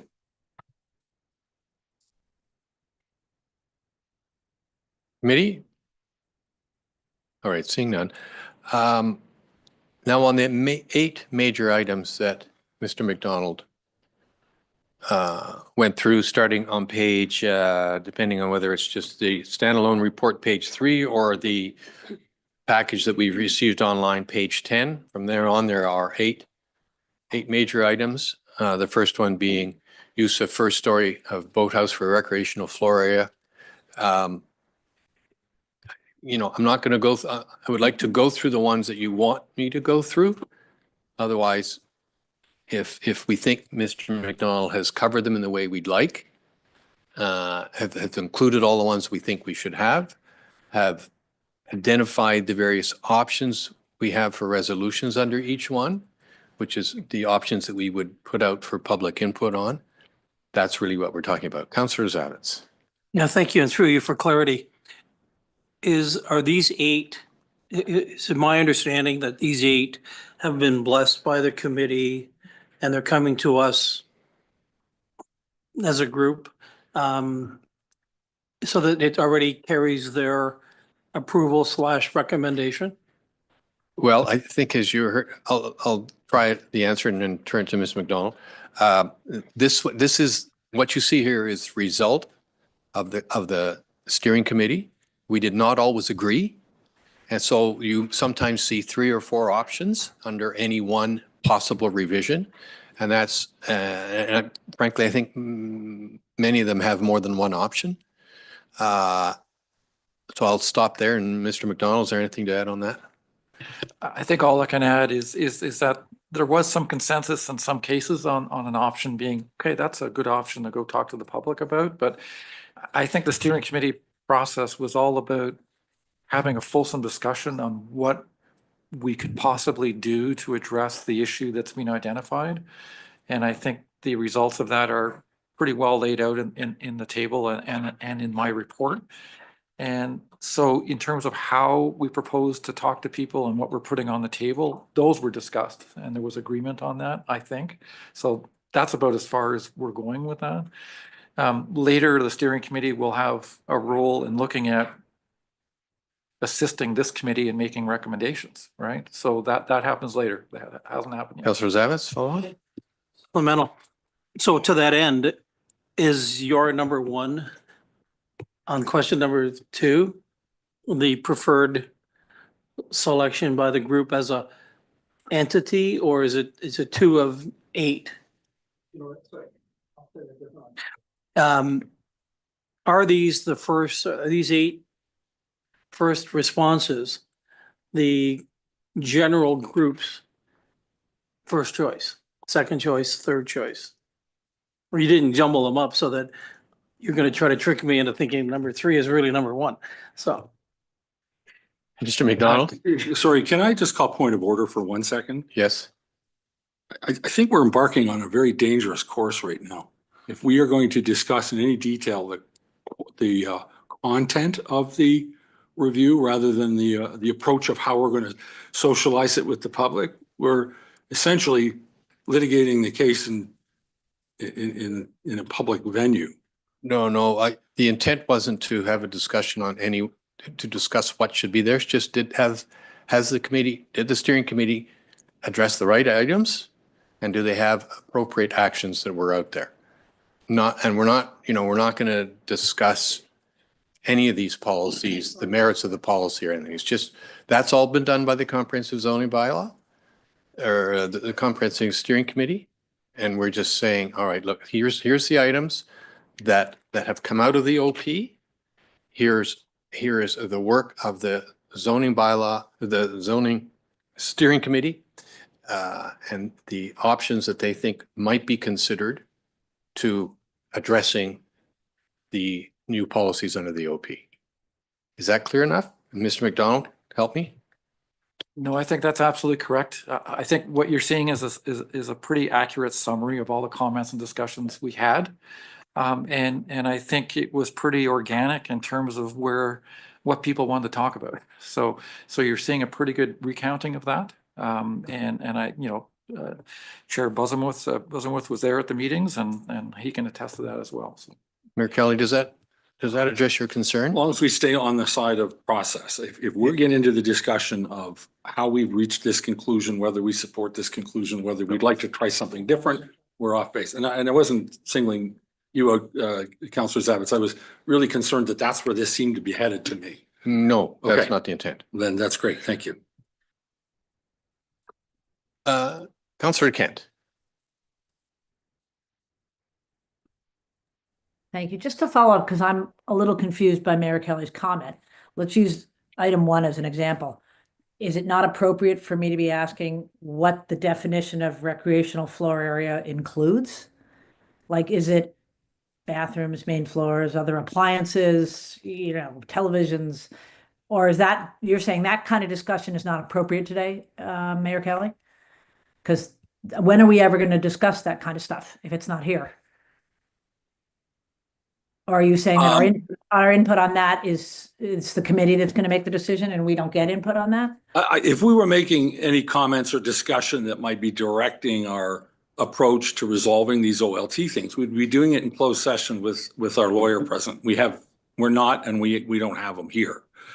So I just want to be really careful that we are not engaging on a discussion. And I don't want to be the guy who decides whether we are or we are not on every question, but the questions about how we compile the information, the work that's been done to come to some conclusions and how we're going to take it to the public for their comment feedback is fine. It's if we start trying to dig into this stuff, and I suppose there's a fine line between asking a question for understanding and asking for influence. So then perhaps, Mayor Kelly, maybe we do have to have a separate private conversation to give some of our feedback on some of the issues that are not, if some of these things are controversial. I have a personal view and I'd like to express some of my opinions. I don't know where else I'm supposed to be expressing my opinions. If you can't do it here, which I understand, I agree. I've been very listening this whole time, trying to figure out what I'm actually allowed to talk about. So maybe there is another forum that we have to do this in. Ms. Hop, could you comment? Thank you, Chair. So maybe I'll just, I'll try to put it maybe a different way. So this is really a check-in with the Planning Committee to determine if we're on the right track with identifying the items that we're going to go to public consultation with. We want to hear from the public and get their feedback. And then after that, I imagine it would come back to the Planning Committee, but back to the Steering Committee for more meaty discussion and decisions and recommendations at that point.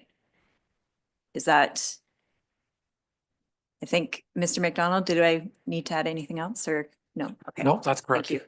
Mr. McDonald, of these eight items, how many are under appeal? And therefore, we would potentially not be going to the public immediately.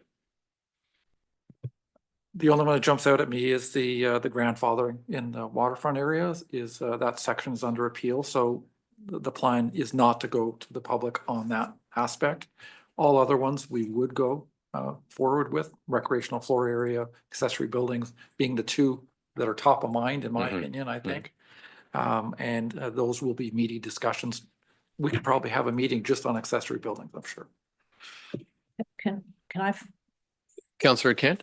Yeah, I just wanted to follow up. Okay, so if you, in that context, for clarity, on accessory buildings, I guess one of the questions I have is, I don't understand, are you suggesting in here that one of the things you're going to put forward to the public for comment is that people are allowed three additional accessory buildings? And I was wondering if that was with a combined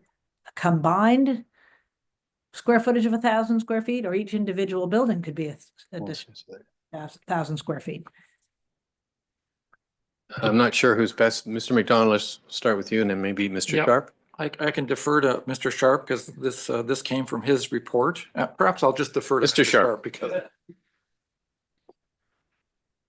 Zing. Thank you, Chair. I think specifically with respect to our steering committee process, I think one of the considerations that came out of that was that consideration or an option would be to restrict the number of accessory buildings permitted between 66 feet and 200 feet from the high water mark would be restricted to 2. You would still be permitted to construct 2 of a gazebo, a pump house, or a sauna in accordance with the existing provisions related to those structures within 66 feet from the high water mark. And of course, you'd still be permitted a boathouse and a dock and so on and so forth and sun decks. So that was certainly one of the options that came out of the planning committee, the steering committee process. But as Mr. McDonald had pointed out, in 2021, staff were directed to bring forward a bylaw amendment to address the number of accessory buildings or the use of accessory buildings within the waterfront area designation. And as part of that process, staff had brought forward some recommendations looking to limit both the number and size of land-based accessory buildings while retaining a certain other permissions. And that amendment essentially was deferred for staff to continue to investigate and address at a later date. And that later date is now. Staff we're sure to make note of that and to bring those considerations forward as part of this existing process. So it certainly is a hot button issue. It has been for quite some time. And as Mr. McDonald had indicated, I'm expecting quite a bit of public input and interest in that component. So I don't think today we're going to answer, how to go about solving the problem. But I think we certainly do have some options in mind based on our experience and based on the feedback we received from the steering committee. And we can go to the public with those options, hear what they have to say, and then put our minds to how best to address it. So hopefully that helps answer your question and give you a bit of history. Thank you. Bryce, just one other question. What does your thoughts in this memo contemplate that these future accessory buildings between 66 and going backwards are allowed to have water and plumbing and things like that? I don't see any mention of that anywhere in here. Mr. Sharp? Through you, Chair. Yes, it was determined through the 2021 amendment process that plumbing could be restricted through the township's zoning bylaw, and that was a consideration at that time. Again, it was ultimately a decision was deferred. Again, those details with respect to plumbing were discussed as part of the steering committee process. I think there were some concerns voiced by members of the steering committee, but certainly, that is one option that can be considered. Thank you.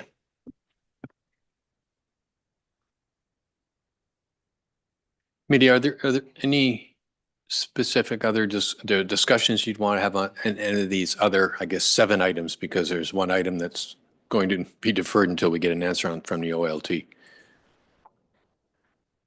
Councillor Mazin? No. Yes, maybe? Thank you, and through you. It's actually not specific to the items. I think I'm just trying to follow the process and I think listening to some of the questions, and it just might be helpful to see this timeline.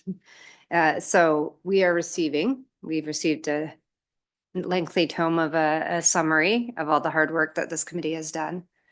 We've provided some initial thoughts, or we've been able to ask a few questions. My sense is that, or my understanding from the recommendation is that staff will go away, the consultant will go away. We as committee still have an opportunity to provide feedback now that we've had a chance to read, maybe go back and read some more of the reports and details. We would input, is that correct? And then it would come back to this committee as a more complete package once again, before it goes out to the public. And then in my question earlier, that the comments going into the directions going into the public this time would include the 7 that we're talking about that were highlighted in this report, but the possibility of some other future policy directions going out to a different audience and public engagement. It can be a kind of a revolving process. Is that correct? And every time that you would have that come back to planning committee. Mr. McDonald? Yeah, so it rather than evolving, I'd probably say sequential. Okay. So we're focusing on perhaps one segment of the population and geography earlier rather than later. Right. And then we're looking at other parts of the community later. But you're right, there will be touch points when we do come back and say, okay, here's what we heard and here's what we think we should do. And there will be a fulsome discussion at that time. And that might happen in multiple reports. I'm not really sure. It really depends on how things are sequenced and how quickly we can reach a conclusion on one thing, but not another. So, I mean, again, I'm not giving you a fulsome answer, but yes, planning committee will have the opportunity to look at everything we say and recommend. Thank you. I find that to be helpful because having gone through this process a few times, just realized that the public feedback is going to be very helpful for us. It's going to help shape the next discussion, and I think that will give all of us a chance to participate. All right, committee. No more further discussions. I have the resolution. Would anybody like me to read it again? I will call the question. All those in favor? Any opposed? Seeing none, that carries.